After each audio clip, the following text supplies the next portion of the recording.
Afternoon, ladies and gents, and I'm all done at the Church of St George in the East. The crypt is a children's nursery now. The other end of it is a theology centre that's open every now and then, but not that often. But the crypt at the moment is obviously full of children and stuff, so that was a bit of a no-no for filming, I'm afraid. Sometimes it's open for coffee mornings and afternoons on a Sunday, so maybe we'll be able to catch it then.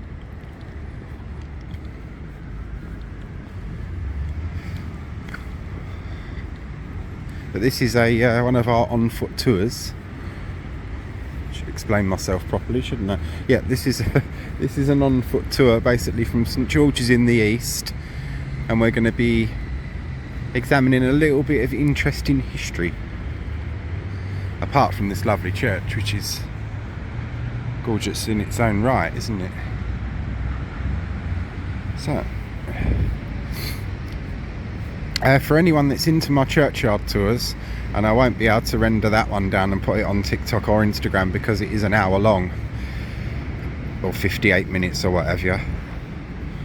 Centre for Theology and Community, CTC, Clean for Good. That's good. I help people get clean and stuff. Yeah, this is the churchyard of St George in the East, and I've covered this one in a churchyard tour, and there are some very interesting, because some people do find this kind of thing interesting, and I am one of those people. There's some very interesting graves here in this churchyard. I can't remember if it's along this one or this bit.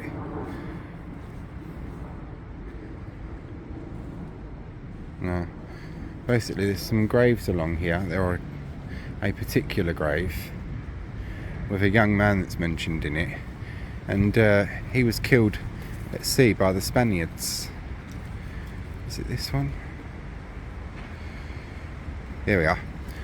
Also of Captain Henry Howes, their son, who was killed by the Spaniards at the island of St Mary's on the coast of Chile. February the 24th, 1821, aged 27 years. So yeah,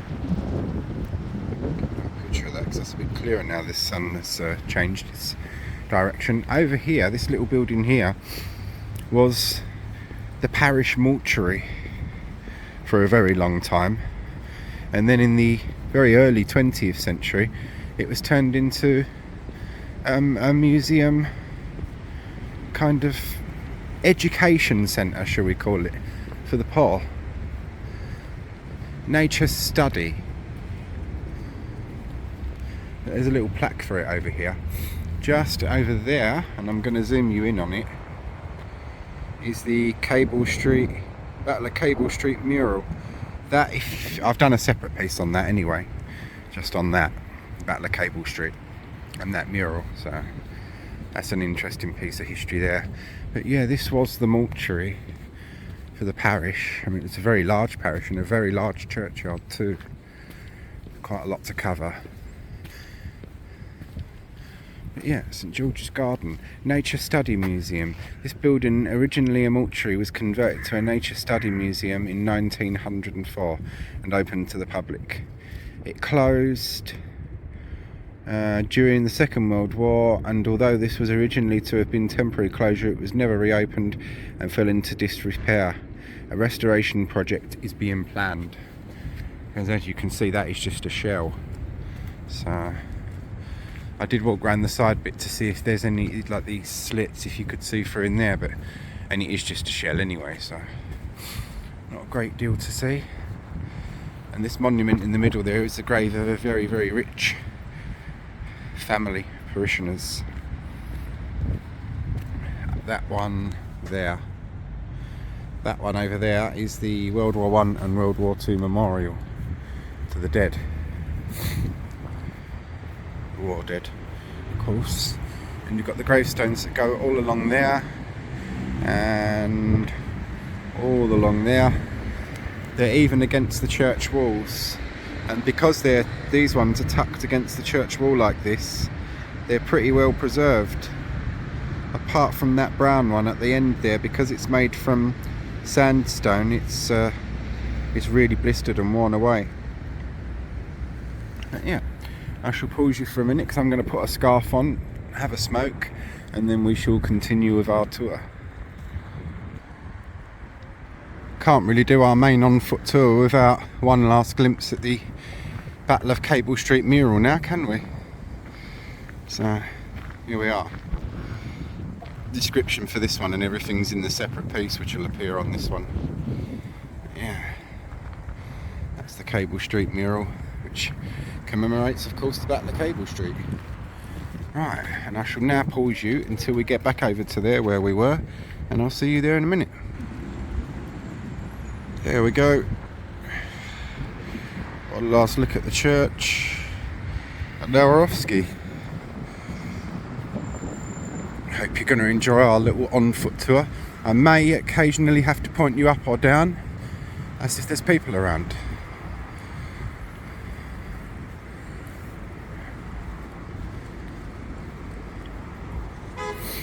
So that just depends. This is St George's Gardens. We hope you enjoy your visit. I did enjoy my visit very much. Absolute history fest that one was. So yeah, not bad. Yeah, it's pretty empty.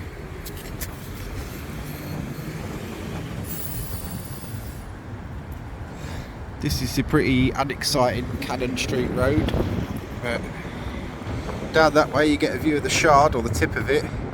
Carry on down that road, it will take you along round the back way of the tower and everything into London. This is St George's Leisure Centre we're walking past here, pretty unattractive building. But the main thing I wish to show you will be coming too soon.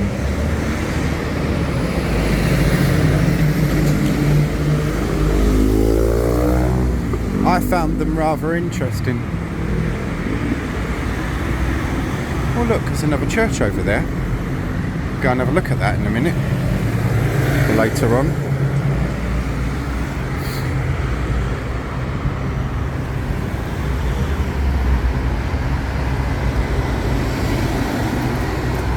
Now these are nice. Look, I mean, I know they're new, or newer, but they've tried to make them look nice. And this is very much a Georgian area of its day. They've tried to make them fit in, if you know what I mean.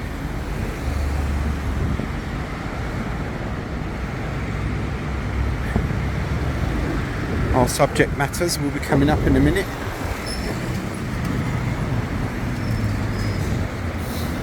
One of them anyway.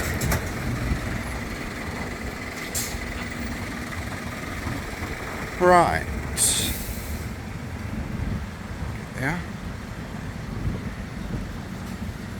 Most of us, pretty much damn near all of us, have heard of Brunel, the engineer.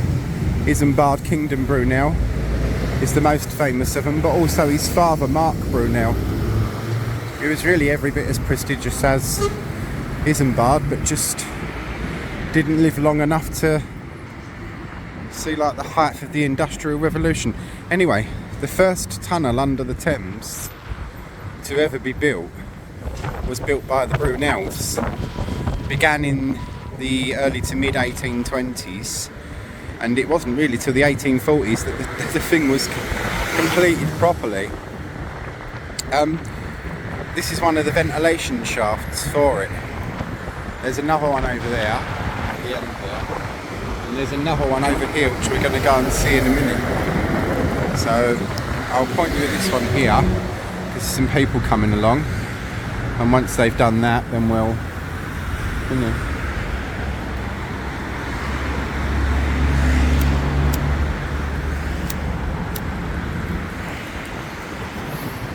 Picture of that.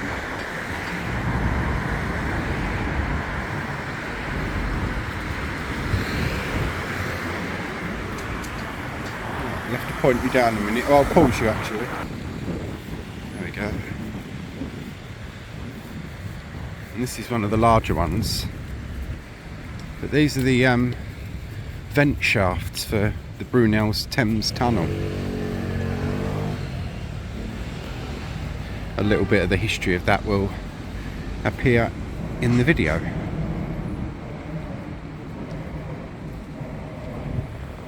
And you hear the trains, because trains go through this tunnel now. It was originally meant for pedestrians, and it had shops and things in it, but it became a bit of a dodgy no-go area. Like, it was littered with prostitutes and everything in the end. And when the time the railways really took off in London, it was an ideal tunnel under the Thames to run trains through. But they had a hell of a job building this tunnel, a hell of a job. Quite a few people died, including nearly Isambard Kingdom Brunel himself. So I'm going to stop this video now, and the next part of it will be the Thames Tunnel. And then after that, we'll be carrying on with our little tour, picking up from here, and another little bit of then and now, or now and then rather. So join me in the next part of the video. Hi everyone, and now on to the history of the Thames Tunnel. You're looking at the tunnel's chief architect engineer, Mark Isambard Brunel. So Mark here is also the father of the much more well-known and famous Isambard Kingdom Brunel, who's one of the greatest engineer architects the world has ever known. The Thames Tunnel is a tunnel that runs beneath the River Thames in London, connecting Rotherhithe and Wapping. It measures 35 foot wide by 20 foot in height by 1,300 foot in length, running of a depth of 75 feet below the river surface. It was the first tunnel in the world to be constructed successfully under a navigable river, and was built between 1825 and 1843 by Sir Mark Isambard Brunel and his son Isambard Kingdom Brunel, using the revolutionary tunnelling shield newly invented by Sir Mark Brunel and Thomas Cochrane. So here you see the father, Sir Mark, and here you see his son. A very, very famous picture, this one, standing by the great chains of the Great Eastern. Sir Mark Brunel patented the tunnelling shield, a revolutionary advance in tunnelling technology, in January 1818. In 1823, Brunel produced a plan for a tunnel between Rotherhithe and Wapping, which would be dug using his new shield. Financing was soon found from private investors, including the Duke of Wellington. A Thames Tunnel company was formed in 1824, and the project began in February 1825. Work was slow, progressing at only between 1 foot and 8 foot a week, depending upon conditions. To earn some income from the tunnel, the company directors allowed sightseers to view the shield in operation. They charged a shilling for the adventure, and an estimated 600 to 800 visitors took advantage of the opportunity every day. The excavation was also very hazardous. The tunnel flooded suddenly on the 18th of May 1827, and after 549 feet had been dug, Isambard Kingdom Brunel lowered a diving bell from a boat to repair the hole at the bottom of the river, throwing bags filled with clay into the breach of the tunnel's roof. Following the repairs and the drainage of the tunnel, he held a banquet inside it. And that is what you see here, the famous banquet inside the Thames Tunnel, banquet under the Thames. It was a real big thing of its day, made very much of. The tunnel flooded again the following year on the 12th of January 1828, by which 6 men died. Isambard, who we see here, was extremely lucky to survive this. The 6 men had made their way to the main stairwell, as the emergency exit was known to be locked. Isambard instead made for the locked exit, A contractor named Beamish heard him there and broke down the door, and an unconscious Isambard was pulled out and revived. He was sent to Brislington near Bristol to recuperate. Financial problems followed, leading, and in August the tunnel had to be walled off just behind the shield and was then abandoned for 7 years. In December 1834, Mark Brunel succeeded in raising enough money, including a loan of £247,000 from the Treasury, to continue the construction. Starting in August 1835, the old rusted shield was dismantled and had to be removed. By March 1836, the new shield, improved and much heavier, was assembled in place, and the boring resumed.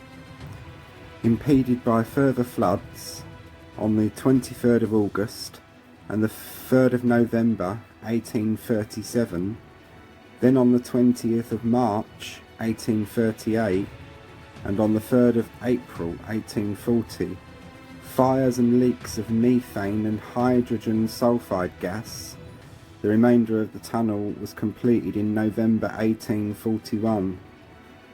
After another 5.5 years, the extensive delays and repeated flooding made the tunnel the butt of metropolitan humour. But the Brunels, father and son, one thing they both shared in common is that they were very, very determined, and they didn't like to be beaten. And they weren't beaten, and the tunnel was constructed. It took a long time, it cost a lot of lives, almost including the life here of Isambard Kingdom Brunel. And here we see the tunnel completed, and as it was, with walkways on either side, the little archways in between there. One of the reasons that the tunnel was closed and handed over to the railway is after a while it became the frequent of what was called prostitutes, ladies of the night, ne'er-do-wells, pickpocket, footpads and ne'er-do-wells and such like, as they put it. Being the first tunnel in the world to ever be put underneath a river, it was a real massive thing. Millions of people came to see it and came to walk underneath it. The grand entranceways are still there, but they're nothing like this nowadays. Part of the grand entrance chamber, one of them, which is near the, or underneath the Brunel tunnel as we see here, is used for orchestra performances and things nowadays. But it's nice to see it as it originally was and as it was intended. It must have been, for the age, a real massive thing. And that famous banquet there. The tunnel was fitted out with gas lighting and roadways and spiral staircases during 1841 and 1842. An engine house on the Rotherhithe side, which now houses the Brunel Museum. It was also constructed to house machinery for the drainage of the tunnel. The tunnel was finally opened to the public on the 25th of March 1843. And this image shows the grand opening day and everyone descending down the staircases. And this image shows the exact route of the tunnel under the Thames and where it goes. The tunnel was purchased in September 1865 at a cost of £800,000 by the East London Railway Company, a consortium of 6 mainline railways which sought to use the tunnel to provide a rail link for goods and passengers between Wapping and later Liverpool Street and the South London line. The tunnel's generous headroom, resulting from the architect's original intention of accommodating horse-drawn carriages with their coachmen sat atop, also provided a sufficient loading gauge for trains. The first train ran through the tunnel on the 7th of December 1869, and that's the illustration that we're seeing here.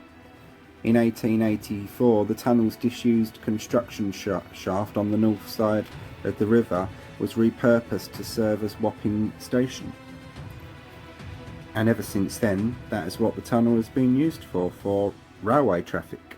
And this is the tunnel today. You see one side of it obviously for trains to go through now, but you can still see the famous and pretty beautiful Brunel arches where once prostitutes and ne'er-do-wells would have plied their trade in amongst the finely dressed ladies and gentlemen that went by doing their thing. And that's the history of the Thames Tunnel. What we see above the river, or above ground in this area today, or all we can see in the area that I've explored today above ground, are the ventilation shafts. The Brunel Museum and such like is something I'll be visiting in the future when I can get round to it. Evening all, I hope you enjoyed that. We're back at the vent shaft now and we're off for our second part of the walk, which will be a piece of now and then. When we get to it, we'll see it now, and at the end of the video we'll see it then. So I'm just going to pause you while we cross over because it's very uninteresting, but there's the spire of St George in the east there, so bear that in mind. Now we are, we've crossed back over. This is one of the Thames Tunnel vent shafts. There is another one along our walk which we'll see.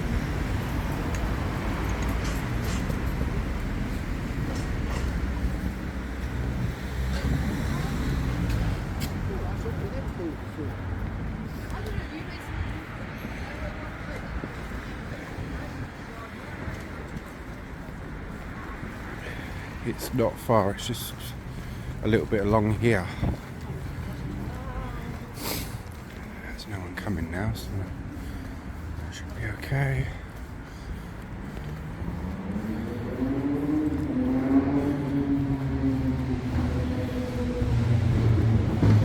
Coming up to Shadwell Station.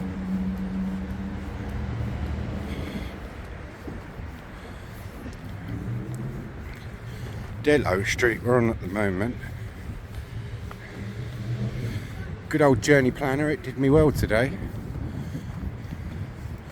And here we are coming up to our other vent shaft now.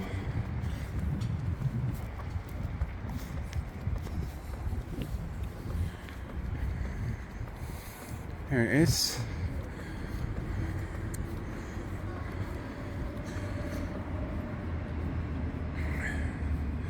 Solander Gardens.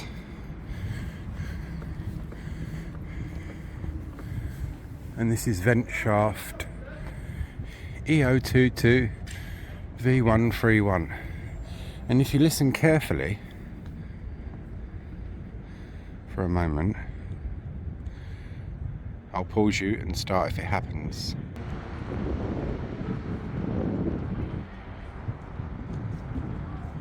I don't know if you heard it or not, but you can hear the trains rumbling by.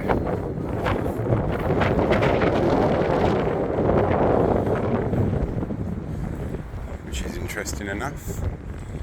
Solander Gardens, permit holders only. So we're back onto our walk now. Not the prettiest area in the world, but it is what it is.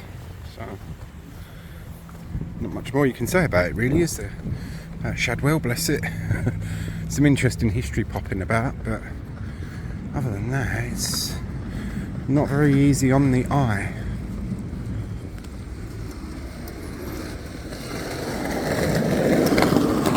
We've got Shadwell Station.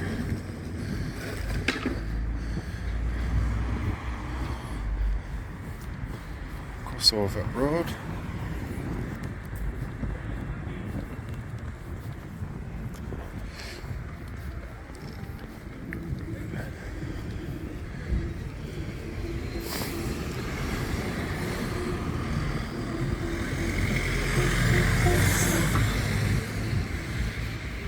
Point you up a minute because there's people coming along.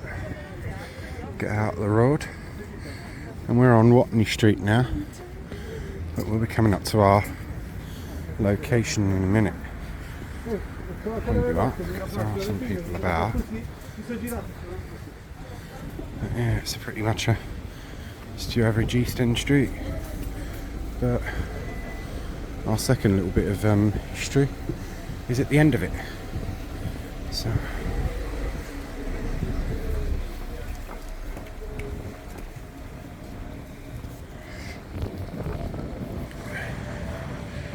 a bad view of some of the city buildings through there.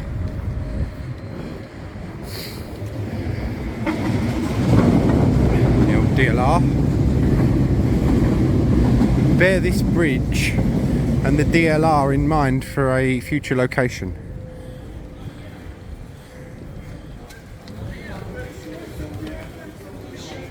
It will appear again in another video, so you have been warned. Just point you up because there's a lot of people about, but we will be arriving at our location in a minute,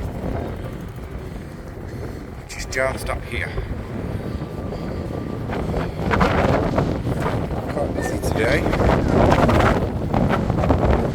This is not the nicest of areas. We've just walked past Chapman Street. For anyone that is into their history, do this little walk and you'll end up with St George's in the east, the Cable Street mural at the Battle of Cable Street, or commemorates the Battle of Cable Street. Oswald Mosley in his black shirts just before the Second World War. People saw what was going on in Spain and Germany and places like that and didn't much fancy it over here.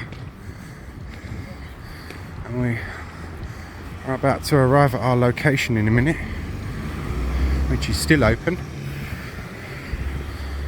And it doesn't shut till fairly late. I am pointing you up because there are some people coming along. Sorry.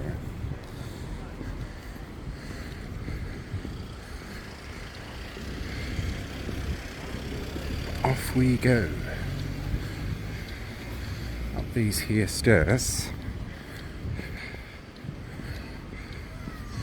to Watney Market. Watney Market has been around for many years. One of the East End's markets like Crisp Street and Petticoat Lane. We're not that far from either of them. Crisp Street would go down that way, Petticoat Lane would go down that way, straight down the main road. But yeah, this is our location, our now and then. You're seeing it as it is now, which is just your ordinary average everyday market. Ahmed Sari and whatnot store. There's a lot of saris around. So yeah, and I want to take you back into history to the Watney Market of yesteryear. So that's the next part of our video and the last part of our video. Hope you're all going to enjoy this bit. Take care all, and thanks for watching. Well, we left the market in January 2023 and we're going to jump gradually back in time, a little step each way. Here we see the market in the 1970s and everyone seems quite interested in what this lady has to sell. Here we jump back another generation to the 1960s and see the old girls in their aprons going out to get their shopping, and the lady who's nearest to the store with the onions on it, she's even got crinkly Nora Batty stockings.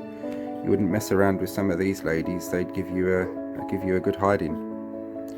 The 1960s again, a little bit blurry this one I'm afraid, but you can see the Lord Nelson pub and a mother with her children, people in the background, and your old fruit and veg stall. Markets like this of yesteryear were really nice, and I do remember a couple of them from the late 80s when I was a little boy, and they did have a completely different atmosphere to markets nowadays. Here we've jumped back another generation to the 1950s, and there on the right side we see the old buildings of the market and everything. On the left there's a bloke that looks particularly grumpy, we're going to call him Sid. All the stalls laid out. Many people will remember this market probably as it was like this, and lots of other markets like this as they were. This is not one for our vegan or vegetarian friends, I'm afraid. Into the 1930s, and you can see the rabbit stall. It looks like they've got a couple of chickens on there as well for sale.